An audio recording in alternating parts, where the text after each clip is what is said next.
Wolf, I hear you moan sensually. What was shown at this summer's Game Fest? Fear not, good man, gal, or whatever the fuck you are. I have crafted a neat little summary for you. Mortal Shell 2 seems to be a departure from the original by not looking total shit. Going absolutely mental with the gnarly visuals and metal soundtrack. Actually looks kinda cool. What a great start. Oh, Fortnite, my hard coco meter just went full floppy. Join your fellow primary school friends and sabotage the Death Star. Kojima comes out, and I reckon he could stand there and call the audience a bunch of fat troglodytes and they'd still clap. I happen to enjoy the first Death Stranding, which was called a walking simulator mixed with busywork, but considering I'm a big autist, I really liked it. They have matching scars like an emo couple, isn't that lovely? They bring out the new host, where really, it should have been me. I'd come out like, "What's up, chucklefucks? Check this shit out." We have Tom Hardy narrate a game about horses, sieges and battles. This looks like Bannerlord but good, something that truly hurts my soul to say. Sonic Racing? Oh, wait a second. Didn't I play this on the Sega Saturn, and it was galactically shit? We get Team Sonic's signature butt rock. Team Sonic, which sounds like the gooniest people you've ever heard of, have actually a really good idea, like having cameos like Smash Bros. Team Sonic? Great idea. What is this trickery? Big up Sonic Dude, who talked some shit on Mario Kart crossplay, which I really appreciated. Oh dear, it seems that's where my right testicle went. We see some white-haired sword guy I've named Not Dante. It shows us a weird art conflict, realistic and cool enemy designs, but smooth-ass anime faces, as he appears to gonorrhea come across her painting. Disgusting! Disgusting! I feel like the only way to get skin like this is to harvest it off a Nivea skincare model like a Night Lord. Oh, anime cat girl. Oh, I can't get over the character designs. I'm very sorry, Code Vein 2. End of Abyss is basically Dead Space if it was kawaii, with an interesting top-down perspective. Neat. Mouse PI for hire, or as I call it, mouse pie, would I eat if I can't find any lost humans in the wood, looks like the biggest Rule 34 bait I've ever seen. It's basically Doom if it was goofy. That was very Krusty the Clown, wasn't it? A premium fantasy strategy game based in the Game of Thrones universe? Not a selling point, considering every Game of Thrones game ever made is what we call in the industry a big fucking stinker. This didn't help any matters. Then again, the visual of Jon Snow becoming a White Walker is quite cool.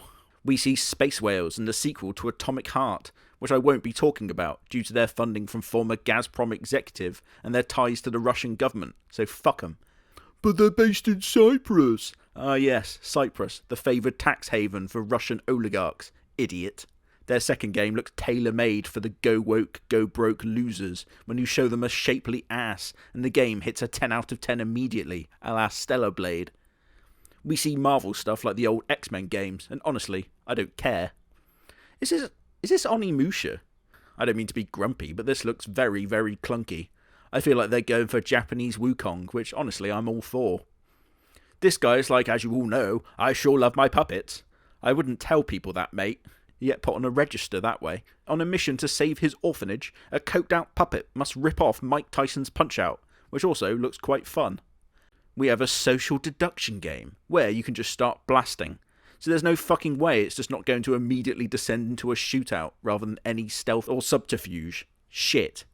We get Ark Raiders again, a PvP, PvE shooter by the looks of it. It just looks meh. Looks like Tarkov, but only played exclusively by bottoms. We see that Dune game I didn't care for last time, as it looks like it's just for Rust or Conan players. They've only ever left the house once to see Dune, didn't like all the people, and then scuttled back to their dens like skittering little cockroaches. Have I played Rust, I hear you say? No, I get pussy. We get another addition to my made-up genre known as Shart Souls. Look shit, didn't even bother to remember the name. Chrono or something. We get Anime the Game, so this will be 100% one of those gacha games. Gacha refers to the vending machine, where you might get what you want, maybe not. I always thought it was a parent bursting into their child's room. Got you going over them cartoons again? No, father, please. I'm so close to pulling 5-star Kahuku of the Dying Star. Her tits are huge. Scooch over, son. Let me show you how Daddy does it. We see a platformer called Mio. You run, you jump. That's about it. Out of words is what I finally say after a 6-week long continuous stint of describing how shit Genshin Impact is, but it's also a clay game. Words can't describe to you the mix of sorrow and joy this guy feels when his girlfriend's mouth is closed up. I'll let you figure that one out yourself. It's pretty cool, but not for me, much like crip walking. Mafia Old Country I'm excited for, telling the story of my time in the Mafia. It looks pretty good, until they flashed a horse pre-order. Oh. Wish.com Jennifer Lawrence here introduces us to a new Lego game. Yes, I can make that joke, considering I look like Henry Cavill if he was made out of ice cream and left in the sun for 3 hours. Oh, co-op, count me out. You need friends for that kind of thing. Looking like Katamari for the autistic, these little guys were enjoying the rocket launch until they realised it was the Challenger 2 disaster. A Nickelodeon voice actor comes on, and as she started talking, I began getting sucked to my nearest bridge by an intergalactic space orb, sensing my innate desire to die. All that for Nicktoons and the Dice of Destiny. I tell you what, it wasn't fucking worth it. Lives of P is back, and I'm not talking about that guy on TikTok who makes piss cannons. Here's nuke incoming! Everybody get down! Sir! Ah! Play the role of the doll that prosecutors gives to the children to indicate where they are touched, and get your shit absolutely rocked. It's literally out now, which is kind of nuts. Doki Doki Literature Club mixed with Silent Hill, yeah? I didn't see the appeal of a game about going around your house and battling your innermost demons, as that's what I do in real life. The anime character once again is extremely out of place, so I guess it's just easier to slap in on the Unity store. We get Blade and Soul, and mercifully, it's over immediately. Oh, there's more. Some wank mobile game, I think.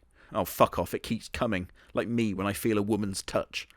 One Punch Man turns up for some reason, and I begged him to pound my face into a nice juicy puree.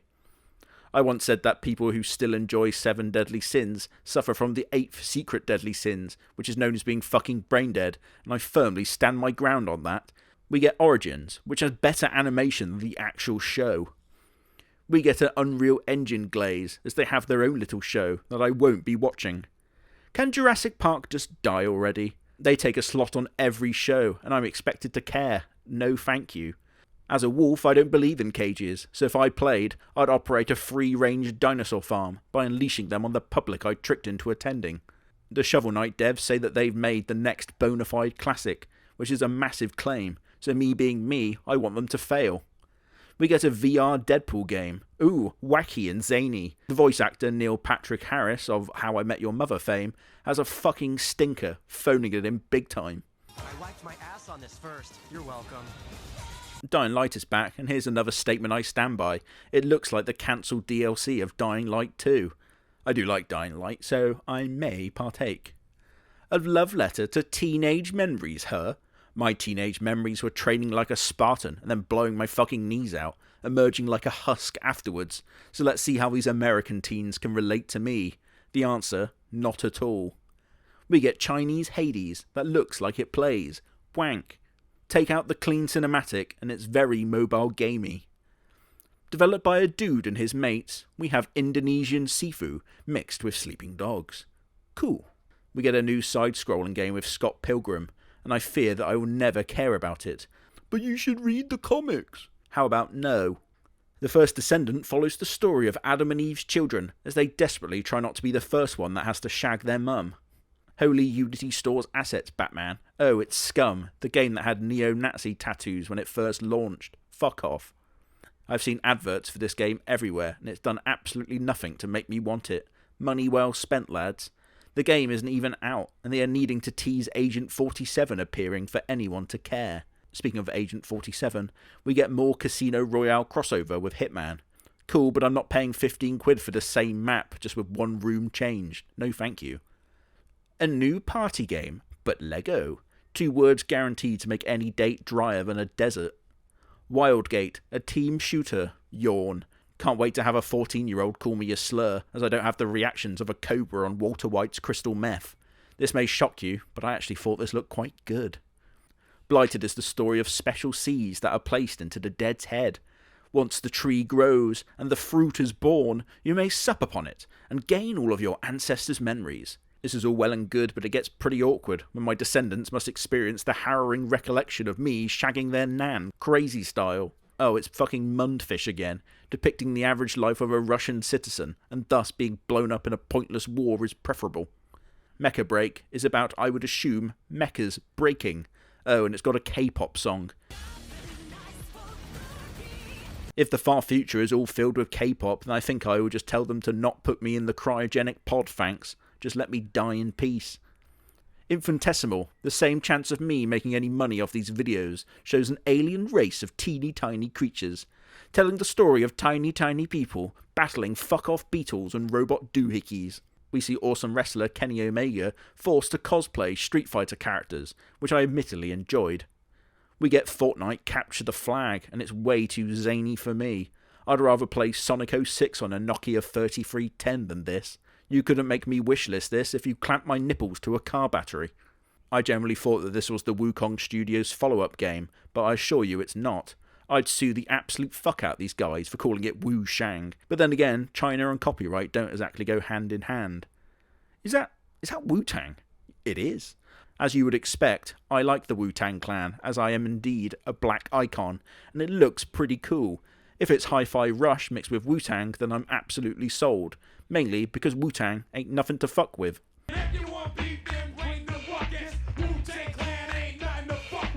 I forgot Guild Wars was a thing. We get more gacha shite, but with cute monsters instead. I think all gacha game characters are monsters, so that's about right. Into the Unwell tells the story of my mental state. Enjoy major British pastimes such as getting shit-faced and falling in your own sick. Looks like Cuphead x Psychonauts. Cool. Splitgate II. Skip. This game looks like it has the most sweatiest community since the last Comic-Con. I'm a big fan of RGG Studio, mainly because of its Yakuza and Judgment series. This one's set in 1943. A very ethically difficult time for the Japanese. I sure hope they don't fuck it up. We get a sneaky peek at the new Resident Evil, where you play the role of an FBI analyst who must go to the very place of her mother's murder. Very spooky, very cool. It looks more like a Silent Hill game than Resident Evil, which honestly I think is a pretty good direction. Oh, and here's my pick of the indie showcase. Snap and Grab is Pokemon Snap for the Scouse, as you take pictures of things you intend to steal. Then assemble your team to pull off a great heist in a puzzle game. The Goose Game lads make a game called Big Walk, about walking and talking and completing puzzles, and I really fuck with this for some reason. We get the Journey dev talking about snowboarding and surfing, where you absolutely shred dude, no trust me. Relooted is about stealing back from the British Museum, where a new treaty says that all items on public display must be returned. So instead, private collectors are given these items as a loophole, and you must steal them back. I went to British Museum recently, and I tell you what, we stole an absolute metric fuck ton of cool stuff. Whole ass buildings even. All of the artifacts in the game are real, which I think is really interesting. We get a rhythm game from the makers of the original Patapon, called Rataton. Honestly, if you played me some of this music, I'd sooner do a front flip onto fence spikes.